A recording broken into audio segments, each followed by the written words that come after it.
Enquanto você assiste a isso do conforto da sua casa, existem pessoas vivendo no topo de penhascos, sob toneladas de rocha e até sobre o oceano aberto. Neste exato momento, uma família acorda dentro de uma cratera no deserto da Tunísia.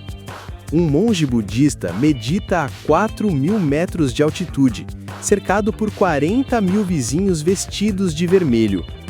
Uma criança caminha por ruas tão estreitas que mal cabem seus ombros, em uma vila onde carros jamais entraram. Esses não são cenários de ficção, são lares reais. Moradias que desafiam a gravidade, ignoram o senso comum e reimaginam o que significa pertencer a um lugar. Por que alguém escolheria viver onde a geografia grita impossível? O que sustenta comunidades inteiras em locais que parecem testar os limites da sobrevivência humana? E o que esses lugares guardam que nossas cidades modernas, com todo o seu conforto e tecnologia, jamais conhecerão? Prepare-se para uma jornada visual por 5 universos onde o conceito de lar ganhou novos significados.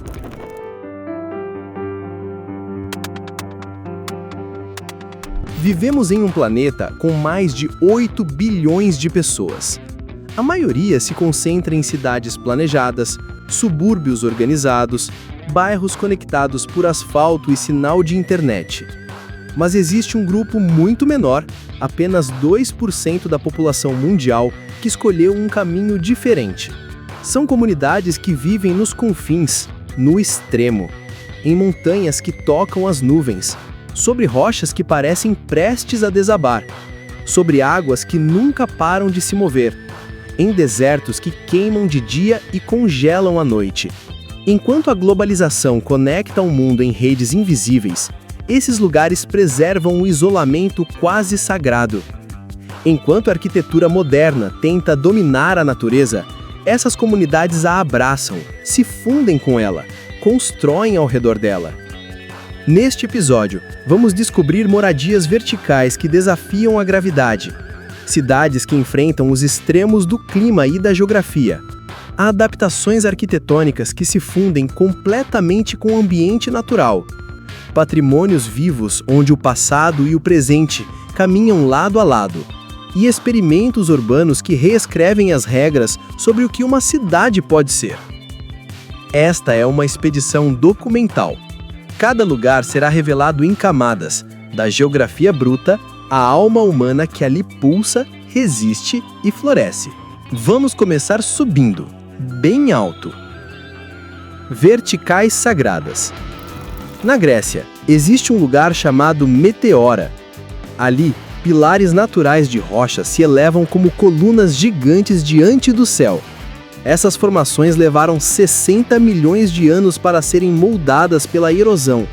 E no topo delas, a partir do século XIV, monges ortodoxos construíram mosteios que parecem flutuar sobre a névoa. Dos 24 mosteios originais, apenas 6 permanecem habitados. Durante séculos, o único acesso era por cestos de corda içados por roldanas. Uma queda significava morte certa. Hoje há escadas esculpidas na pedra, mas a sensação de isolamento espiritual permanece intacta. Quando você sobe até lá, o mundo embaixo desaparece. O vento carrega orações e o silêncio pesa como bênção. Do outro lado do mundo, na província chinesa de Guizhou, o Monte Fanjing se ergue a 2.570 metros de altitude. É uma montanha sagrada para o budismo, conhecida por suas formações de pedra que parecem equilibrar o céu e a terra. No topo de uma rocha finíssima, 2 templos budistas foram construídos com uma coragem que beira o impossível. Para alcançá-los, é preciso subir 8.888 degraus em zigue-zague, atravessar pontes estreitas com penhascos verticais dos 2 lados. O esforço físico é recompensado por uma vista que silencia qualquer pensamento. Lá em cima, bandeiras de oração em 5 cores, representando os elementos budistas, tremulam no vento cortante. E os monges que vivem ali por escolha seguem uma rotina de meditação e contemplação no que parece ser o ponto mais próximo do céu. Nestes dois lugares, o ser humano construiu não apenas casas ou templos, mas refúgios que desafiam a gravidade e celebram a coragem de viver onde ninguém mais se atreveria. Lugares onde o céu parece mais próximo, onde cada dia é vivido com uma profundidade que as cidades não conhecem. Se alguns escolheram subir para o céu, outros desceram às profundezas ou se aventuraram nos confins gelados da terra. Fortalezas do Extremo. Uma joia escondida é Malana, um vilarejo no coração dos Himalaias, na Índia. A aldeia é cercada por montanhas colossais e protegida por um vale profundo em formato de V. Chegar até ela exige uma longa caminhada por trilhas estreitas entre neblina e penhascos. Mas o que torna Malana verdadeiramente única não é apenas o isolamento físico. Lá, os moradores seguem um sistema democrático próprio há mais de 2.500 anos. Eles têm seu próprio parlamento local, chamado Jammu-Devta, que decide tudo, até casamentos. As multas são pagas em ovelhas, fotos são proibidas, tocar nos muros sagrados é proibido. A população evita contato com forasteiros, acredita em linhagens divinas e mantém costumes que atravessaram milênios quase intocados.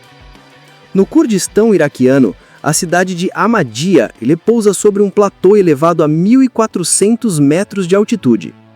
Vista de longe, ela parece uma fortaleza natural cercada por penhascos e separada do resto do mundo por desfiladeiros profundos. Essa localização estratégica não foi escolhida por acaso. Durante séculos, Ahmadiyya serviu como refúgio contra invasões, guardando em seu interior templos antigos, tumbas de sábios e palácios esquecidos. A única entrada é por um túnel escavado na rocha nos anos 1930. O frio no inverno é rigoroso. Temperaturas chegam a 20 graus negativos. A neve bloqueia o acesso por 4 meses do ano. Mas mesmo assim a cidade segue viva, com mercados tradicionais, ruas estreitas e uma população que se orgulha de preservar sua história diante das dificuldades do relevo e do tempo. Do calor seco das montanhas iraquianas, partimos para o frio cortante do Himalaia, onde está Namche Bazar, no Nepal. Este vilarejo é conhecido por ser a principal parada para quem se aventura em direção ao Monte Everest. A 3.440 metros de altitude, o ar tem 30% menos oxigênio que ao nível do mar. As construções coloridas se espalham em curva sobre a encosta. A cada passo, o ar fica mais rarefeito. Apesar disso, há escolas, lojas, cafés e um centro comunitário ativo, onde moradores e alpinistas dividem histórias e chá quente. A vida ali depende de carregadores que trazem suprimentos nas costas por trilhas íncremes e de yaks, os bois tibetanos, que carregam 100 quilos cada um no mercado semanal. Em Namche, a sobrevivência é um ato coletivo. A adaptação ao ambiente virou herança de gerações. Mas nem sempre o desafio é a altitude ou o frio. Às vezes, o gênio humano está em abraçar a rocha, a água, o próprio terreno como parte da casa. Fusão com a natureza. Existem lugares onde a arquitetura não foi apenas projetada, mas moldada pela própria natureza. Ali, o ser humano não enfrentou o ambiente, ele o acolheu. Adaptou-se à rocha, à água, ao relevo, criando moradias que parecem ter nascido com o terreno. Em Matmata, no sul da Tunísia, a paisagem árida do deserto esconde casas escavadas na terra, protegidas do calor extremo e do vento. São moradias trogloditas, que datam de tempos antigos, com cômodos subterrâneos conectados por túneis circulares e pátios abertos ao céu. Essas estruturas se mantêm frescas mesmo quando a temperatura externa atinge 50 graus e se aquecem durante as noites geladas do deserto. A imagem é surreal. Crateras abertas a 7 metros de profundidade revelam entradas para casas que parecem esconder segredos antigos. Os tons ocres das paredes se confundem com a própria paisagem. 70% dos 2.100 habitantes de Matmata ainda vivem nessas cavernas. Muitas famílias oferecem hospedagem para viajantes curiosos. A fama chegou longe quando George Lucas escolheu Matmata como cenário para o lar de Luke Skywalker em Star Wars, em 1976. Mas para os moradores, aquilo não é cenário, é lar, é tradição. É a forma mais inteligente de viver em um dos lugares mais hostis da Terra. Por fim, chegamos em Yanjing, na China, considerada uma das cidades mais estreitas do mundo. Espremida entre montanhas e recortada por um rio serpente, Yanjing se estende ao longo de um estreito corredor de pedra e água, 300 metros de largura, 400.000 pessoas. As construções acompanham o traçado do rio, espremidas contra as paredes rochosas. As ruas são estreitas, o espaço é escasso. O relevo não permite expansão lateral, mas a cidade floresceu, resistiu a inundações e deslizamentos e segue viva. Moradores se adaptaram construindo em altura. Prédios de até 15 andares aproveitam cada centímetro da encosta, equilibrando a arquitetura com a geografia. Há até uma ponte-prédio que conecta as duas margens, única no mundo. À primeira vista, parece impossível que tanta gente viva naquele espaço tão comprimido, mas há mercados, escolas, templos e vidas inteiras que cresceram moldadas pelas margens estreitas de um rio impetuoso. Enquanto alguns lugares se adaptam ao espaço, outros carregam o peso de milênios nas pedras de suas fundações. Alicerces de templo. O primeiro desses lugares é a cidadela de Erbil, no norte do Iraque. Erbil é uma das cidades mais antigas continuamente habitadas do mundo. No topo de uma colina artificial, um tel formado por detritos de 129 gerações, ergue-se essa cidadela milenar com muralhas arredondadas que testemunharam impérios, invasões e renascimentos. A colina tem 32 metros de altura e é habitada desde 6.000 anos antes de Cristo. 5.000 famílias vivem ali em construções milenares. Caminhar por suas ruelas é como atravessar camadas de história. Lá embaixo, o movimento moderno vibra. Lá em cima, o silêncio das paredes de barro carrega lembranças da Mesopotâmia. Hoje, há esforços para restaurar e preservar essa joia arqueológica, mas seus habitantes ainda vivem ali, mantendo viva uma tradição que remonta a mais de 8.000 anos. Partindo da antiga Mesopotâmia, cruzamos o oceano e chegamos ao coração dos Andes. Cusco, no Peru, foi a capital do Império Inca, e até hoje, suas ruas conservam pedras que foram moldadas pelas mãos dos filhos do sol. As construções coloniais espanholas repousam sobre muros incas perfeitos, encaixados sem argamassa, como se a terra tivesse desenhado cada curva com precisão matemática. A famosa pedra de 12 ângulos pesa 6 toneladas. O encaixe é tão perfeito que não há espaço para uma lâmina e resiste a terremotos há 600 anos.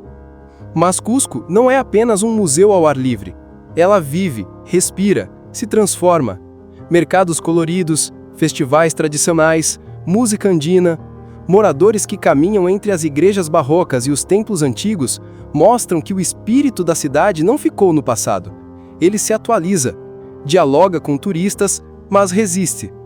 A cidade é um elo entre mundos, onde cada esquina conta uma história e cada pedra conhece segredos que livros ainda tentam descobrir.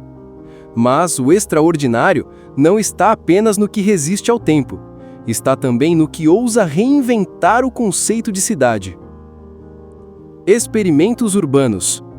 Nem toda cidade precisa seguir o padrão de ruas organizadas, casas alinhadas e praças planejadas. Em certos lugares do mundo, a vida urbana foi reinventada com criatividade, espiritualidade, audácia ou pura necessidade. No coração de Milão, por exemplo, ergue-se uma floresta vertical. O Bosco Verticale é formado por 2 torres residenciais cobertas por 900 árvores e 20.000 plantas, o equivalente a 30.000 metros quadrados de floresta suspensa no ar. Essas construções não apenas embelezam a paisagem, elas ajudam a reduzir o calor urbano, absorvem 30 toneladas de carbono por ano e criam um microclima mais saudável. Cada sacada se transforma em um jardim suspenso. Ali, os moradores convivem diariamente com o verde, os pássaros e a mudança das estações. Os apartamentos custam entre 6 mil e 12 mil euros por metro quadrado. Jardineiros rapelam as fachadas 2 vezes ao ano para fazer a manutenção. A arquitetura moderna encontra a natureza em plena metrópole italiana. É uma tentativa bem-sucedida de devolver parte da floresta que foi removida para dar lugar ao concreto. Se por um lado a Itália planta árvores em torres, por outro, o Egito recicla o impossível em meio ao caos. Manchiat Nasser é um bairro nos arredores do Cairo, conhecido como a Cidade do Lixo. Esse apelido à primeira vista parece ofensivo, mas esconde uma história impressionante de resiliência e adaptação. Os habitantes de Manchiat, conhecidos como Zabalim, criaram um sistema de coleta e reciclagem que atinge 80% de eficiência, comparado a 25% na média europeia.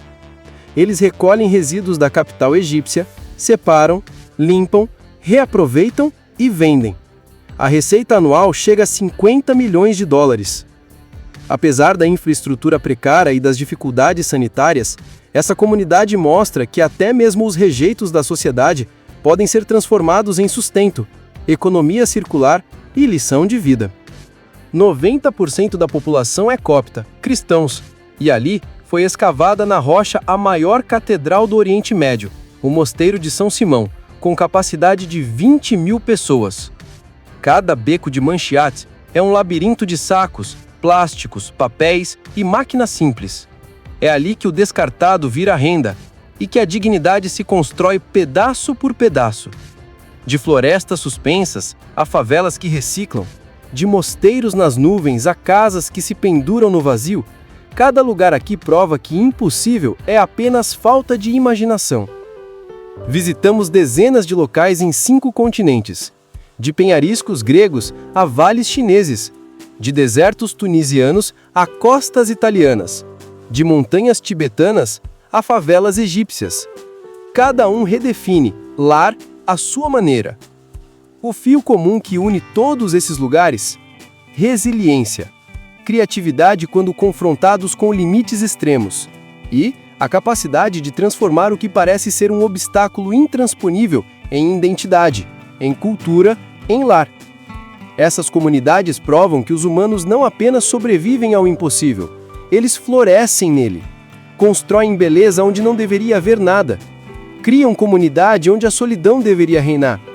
Preservam história onde o esquecimento parecia impossível.